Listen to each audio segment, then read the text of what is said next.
بھول جاتے, بھول بھلائیاں. میں نے یہاں لوگوں کو دیکھا ہے, باپ کا انتقال ہو گیا, ٹینشن سے پاگل ہو رہے ہیں, تیسرے دن ویلیاں لگاتے پھر رہے, بھول گیا ابا کا. مایوس کر دینا جب انسان اپنے آپ کو. تبھی کہتے ہیں نا, بچہ گم جائے یہ زیادہ خطرناک ہے, مر جائے یہ کم خطرناک ہے. کیوں؟ مرنے کے بعد امید ختم, اب نہیں آئے گا. گمنے والے سے امیدیں ہوتی ہیں, شاید اب مل جائے, شاید اسی ٹینشن میں زندگی گزار دیتے ہیں. تو عاشق کو چاہیے معشوق کے بارے میں یہ سمجھے کہ یہ میرے لیے مر گیا ہے, ختم, اس کا نمبر بلاک, اس کے بارے میں سوچنا ختم. کچھ دن طبیعت خراب رہے گی, اس کے بعد انشاءاللہ سیٹنگ پہ آ جائے گا. یہ کمبخت چاہتا ہی نہیں علاج کرنا, بار بار اس کی تصویریں دیکھتے رہیں گے, بار بار اس سے بات کرتے رہیں گے, بار بار اس کے بہانے سے اس کی گلی کا چکر لگائیں گے, اور پھر اسی کو سمجھانے کے لیے فون کرتے رہیں گے بار بار کہ میں تم سے محبت ختم کر رہا ہوں, سن لو. حقیقت ہے, یہ بھی ہوتا ہے عاشقوں کے ساتھ. دیکھو آئندہ مجھ سے بات چیت نہیں کرنا, کیونکہ میں بس یہ آخری کال تھی میری. بھائی جان ضرورت کیا ہے آپ کو یہ بتانے کی بھی آخری کال تھی یا پہلی کال تھی؟ یہ عاشق لوگ کرتے ہیں, حقیقت بتا رہا ہوں. آپ کو کہہ رہے ہو گے مفتی صاحب کو کیسے پتہ لگا ہمارے بارے میں؟ بھائی ہم نے پوری دنیا دیکھی ہوئی ہے, دنیا کے ہر آدمی سے ہم ملے ہیں الحمدللہ, اور ہم بھی اسی ماحول میں پلے بڑے ہیں جس میں آپ پل بڑھ کے جوان ہوئے ہیں. تو عاشق کیا کرے گا کمبخت, وہ بہانے سے سمجھاتا رہے گا, کبھی ڈانٹتا رہے گا, تعلق ختم, نمبر بلاک, آئندہ مجھ سے بات نہیں کرنا, میرا ایمان خراب ہو رہا ہے, جاؤ دفع ہو جاؤ. پھر 2-4 دن کے بعد چیک کرے گا کوئی کال تو نہیں آئی بھی, اس نے میری ہدایت پر عمل کیا, اس نے نمبر بلاک کیا. تو آپ کبھی بھی ٹھیک. پہلی بات تو یہ کہ عاشق کو چاہیے وہ یہ سمجھے کہ میں بیمار ہوں, یہ بیماری ہے. ہر وہ چیز جو آپ کو نارمل لائف سے ہٹا دے وہ بیماری ہے یا نہیں ہے؟ وہ ٹینشن ہے, وہ بیماری ہے بھائی. ایک چیز نہیں مل رہی, تمیز سے نہیں مل رہی, چھوڑ دو, اس کا تصور دماغ میں لانا چھوڑ دو, اس کا نمبر بلاک کر دو, ایسے ہو جاؤ جیسے تھا ہی نہیں. کچھ دن طبیعت خراب رہے گی, اس کے بعد انشاءاللہ ٹھیک ہو جاؤ گے. حضرت حکیم الامہ مولانا اشرف علی تھانوی رحمہ اللہ کے پاس ایک عاشق آیا. اس نے کہا, ایک گھوسن کہتے ہیں نا, وہ جو گوالے ہوتے ہیں نا, ان کی عورتیں جو دودھ بیچتی ہیں, تو ایک دودھ والی عورت پہ یہ عاشق ہو گیا تھا, اور نکاح کو کوئی چانس مانس تھا نہیں. یہ حضرت حکیم الامہ رحمہ اللہ کے پاس آیا اور کہنے لگا کہ جو مسئلہ یہ ہے کہ میں جو ہوں نا, میرے دماغ میں وہ سما گئی ہے, اب جو ہے میں جو ہے نا بس میرا کوئی علاج کریں میں ٹھیک ہو جاؤں. ہاں, کہنے لگا مجھے وہ دلا دیں آپ اللہ والے ہیں, بہت پہنچے ہوئے بزرگ ہیں, تو بس آپ کسی طرح اللہ سے مانگیں وہ مجھے مل جائے. تو حکیم الامہ نے فرمایا کہ دیکھو بھائی, پہلے تو استخارہ کرو.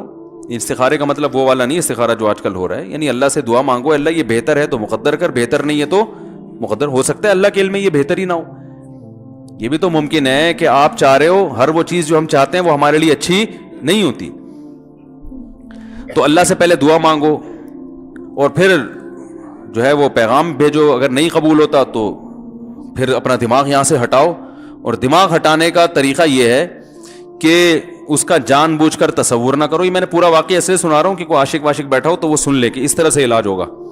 کبھی اس کا دماغ میں تصور نہ لاؤ, ٹھیک ہے نا, جان کر نہ لاؤ. خود بھی آ رہا ہے تو وہ ایک الگ بات ہے نا, وہ تو غیر اختیاری چیز ہے. خود سے آ رہا ہے تو ایک الگ بات ہے. جان کر نہ سوچو اس کے بارے میں, اپنے آپ کو مصروف رکھو, اس کی طرف کبھی جاؤ نہیں, اس راستے سے نہ گزرو. تو یہ پرہیز ہے, یہ پرہیز کرو گے تو پھر میں دوا بتاؤں گا. یہ بھی دوا نہیں, میڈیسن نہیں دی ہے, یہ تو اس میڈیسن کے پرہیز ہیں. اس کے بعد میڈیسن بھی ملے گی, جو ذکر وہ بتائیں گے اللہ کا ذکر وہ بعد میں, پہلے یہ پرہیز. اس نے کہا یہ نہیں ہو سکتا مجھ سے. اس نے کہا مجھے تو دودھ چاہیے نہیں ہوتا, پھر بھی وہاں جاتا ہوں میں دودھ خریدنے. مجھے تو دودھ کی ضرورت نہیں ہوتی, پھر بھی جاتا ہوں. اور کہا آپ بس مجھے کسی طرح سے وہ دلا ہی دیں. تو حکیم الامہ پہلے زمانے میں لوگوں میں بزرگوں کا احترام بھی تھا, انہوں نے ایک تھپڑ لگا دیا اس کی. اب دیکھو آپ کہو گے بد اخلاقی ہے تھپڑ لگانا, حالانکہ یہ عین اس موقع پر کیا تھے, اخلاق تھے. انہوں نے ایک زور سے تماچا لگایا, کہا کہ جب علاج کرانے آیا ہے تو طبیب کی بات مانتا ہے نہیں. اب ڈاکٹر اگر کسی مریض کو کہے یہ کرو وہ کرو, کہہ رہے میں یہ نہیں کروں گا, تو ڈاکٹر کہ دفعہ یہاں سے, میرا ٹائم کیوں ضائع کر رہے. ایک تھپڑ لگایا اس کے زوردار نا, بولا جب آئے ہو ہم سے علاج کرانے کے لیے اور ہماری مانتے نہیں ہو تو ٹائم کیوں ضائع کرو ہمارے. زور سے تماشا لگایا. لوگوں میں صلاحیت تھی پہلے زمانے میں. اگلے دن آیا کہہ رہا ہے آپ کے اس تماچے کے ساتھ ہی میرا عشق ختم. تماچا لگا ہے اور عشق ختم. حکیم الامہ کو حکیم الامہ اس لیے تو کہتے تھے کہ وہ جانتے تھے کس کا کیسے علاج ہوگا. اس کا علاج تمیز سے نہیں ہو سکتا. اس کو یہ ہے کہ زبردستی اس کے کولے میں انجیکشن ٹھوک دو. تو وہی کیا انہوں نے. تو لگایا زور سے تھپڑ اس کا. ہاں عشق, وہ عاشق کی بات کر رہا تھا میں. تو میں نے اس کو سمجھایا کہ بھائی اب کیا کرو, یہاں سے تعلق ختم. تو پتہ ہے کیا کہتے, رونے لگا. کہہ رہے حضرت میں نہیں تعلق ختم کر سکتا, مجھے اس سے سچی محبت ہے, پاک محبت ہے, سچی محبت ہے, سچا عشق ہے. یہ فلموں سے سیکھا ہے لوگوں نے, سچا عشق اور جھوٹا عشق. مجھے آ گیا غصہ. بھائی اب تک تو جو بات کر رہا تھا نا وہ ٹھیک کر رہا تھا. عشق ہو گیا, انسان ہے, ہر ایک سے ہو سکتا ہے. ویسے تو بے احتیاطی جو لوگ کرتے ہیں انہی کو زیادہ تر ہوتا ہے. چلو بے احتیاطی ہو گئی, لیکن چلو ایک جائز طریقہ اختیار کیا نا, کوئی حرام کاری کی طرف نہیں گیا. نکاح, تبھی میں کہتا ہوں بھائی جان کسی کو عشق ہوا کرے, اگر نکاح کی بات کرے تو اس کو ملامت نہ کرو. بیٹا ابا کے پاس آ رہا ہے, ابا مجھے وہ کالج میں لڑکی پسند آ گئی, مجھے عشق ہو گیا, میں شادی کرنا. ابا پڑاخ کر کے ایک چماڑ لگا دیتے ہو, تجھے میں نے یہ عشق معاشقوں کے لیے بھیجا ہے وہاں پہ, اس لیے نہیں تھا, لیکن اب ہو گیا تو اس کا ایک جائز راستہ ہے نا جو اسلام نے بتایا ہے. تو ابا بلا وجہ غیرت کا مسئلہ بنا لیتے ہیں اس کو, ٹھیک ہے نا. تو بھائی ایک نمٹاؤ یار. بچی بعض دفعہ پاگل ہو جاتی ہے عشق میں, تو ابا وہ غیرت کا مسئلہ بنا کے کیوں بھائی یہ کیا ہو گیا. بھائی اگر ہو گئی ہے, پاگل نہیں بھی ہوئی تو پاگل ہونے سے پہلے اس کی شادی کر دو. عقل مند باپ یہ کرے گا, ٹھیک ہے نا. تو اپنے اولادوں کو, یہاں جو والدین بیٹھے ہیں, اتنی سہولت ان کو دیا کریں کہ اگر وہ کہیں شادی کرنا چاہتے ہیں تو وہ زبان سے اظہار کر سکیں. بے شک براہ راست کرتے ہوئے شرم آ رہی تو کسی پرچہ لکھ کے ابا کی تکیے کے نیچے لکھ دیں, ابا سیٹنگ چل رہی ہے. ٹھیک ہے نا. تو میں نہیں چاہتا میں گناہ کی طرف جاؤں, میری شادی کرا دو. اور نام نہ لکھو اپنا, ابا خود ہی, ابا کو سب کا پتا ہوتا ہے کہ وہ خود ہی پہچان جائیں گے.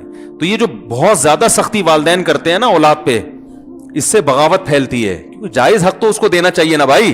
ہاں وہ اگر آپ کے خاندان میں میچ ہی نہ کر سکے, وہ یعنی وہ ایسی جگہ پسند کر لیا اس نے کہ وہ ایڈجسٹ ہی نہیں ہو سکتی, تو پھر ایک الگ بات ہے. پھر ابا غیرت دکھائیں, بولا بیٹا تو تیری بیوی ہماری بہو بھی ہوگی, یہ ہماری بہو بنانے کے قابل, یہ ہماری پرمپرا ہے, ٹھیک ہے نا.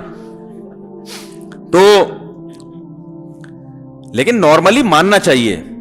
تو اب کیا ہے, میں نے اس سے, اب وہ کیا نا رونے لگا. بس یہ بیان, یہ کس واقعہ بتا کے وہ پتھر والا جو ہے نا مثال کمپلیٹ کر کے بات ختم کرتا ہوں. وہ رونے لگا, کہہ رہے نہیں مجھے سچی محبت ہے. مجھے پھر آیا غصہ, میں نے کہا بھائی جان یہ ٹوپی ڈرامے نہیں کرو. ٹھیک ہے آپ کو عشق ہو گیا, دل زخمی ہے آپ کا, یہاں تک بات سمجھ میں آتی ہے, انسان ہے, ہو جاتا ہے, تو نکاح کا راستہ ہے, نہیں ہو رہا تو پریشان ہونا بھی سمجھ میں آتا ہے. یہ سچی مچی نہیں کرو بھائی.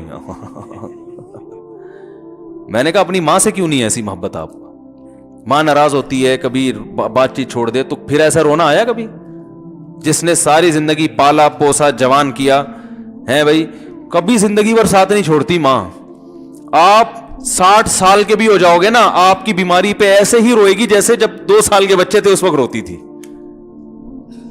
کیا اللہ نے عجیب رشتہ, ساری زندگی روٹیاں پکا پکا کے کھلاتی رہتی ہے, تھکتی نہیں ہے, ایک دفعہ بھی کبھی پیسے نہیں مانگے. کسی کو باورچی رکھو, فری میں کتنے دن پکا کے کھلائے گا روٹیاں بھائی؟ 4-5 دن کے بعد بولے گا بھائی ہم نے کیا ٹھیکہ لیا ہوا خدمت کا, پیسے دو, تنخواہ دو, نہیں دو گے جائے گا وہاں سے. ساری زندگی روٹیاں پکا کے کھلاتی ہے, ساری زندگی. نہ کھانے پہ تو ناراض ہوگی, کھانے پہ کوئی معاوضہ نہیں مانگے گی. کتنا بڑا احسان ہے, اس سے ایسی جذباتی محبت نہیں ہوتی. اس پہ رونا نہیں آئے گا, اس پہ جذبات نہیں مشتعل ہوں گے. تو وہاں نہیں ہو رہے, تو یہاں اگر ہو رہے ہیں تو اس کو پاکیزہ محبت کا لیبل لگانے کی ضرورت. میں نے کہا اس کو لقبہ ہو جائے نا جو تمہاری جو محبوبہ ہے, بی پی ہائی ہوا اور جناب تھوڑا سا ٹیڑھی میڑھی ہو گئی, پھر دیکھوں گا, پھر کہے گا کہہ رہے ہیں مجھ سے صاحب جان چھڑا دو خدا کے لیے, پھر تعویذ مانگیں گے جان چھڑوانے کے تعویذ. ایسا ہی ہوتا ہے نا. اور وہ بھی جو تم پہ اتنا لٹو ہو رہی ہے بھائی, وہ بھی صرف ایک ظاہری عشق ہے. ہاں بعض دفعہ حقیقی بھی ہوتا ہے. وہ اخلاق سے کسی کے متاثر ہو گئے, دینداری سے متاثر ہو گئے, وہ ایک الگ چیز ہے. لیکن زیادہ تر صرف شکلوں پہ مر رہے ہیں, شکلوں پہ. اخلاق واخلاق ایک طرف گئے ہوئے ہیں. دینداری اخلاق کو کوئی نہیں لفٹ کراتا آج کل, صرف شکل پہ. تبھی ان کو کسی اداکار سے کرا دو نا, فوراً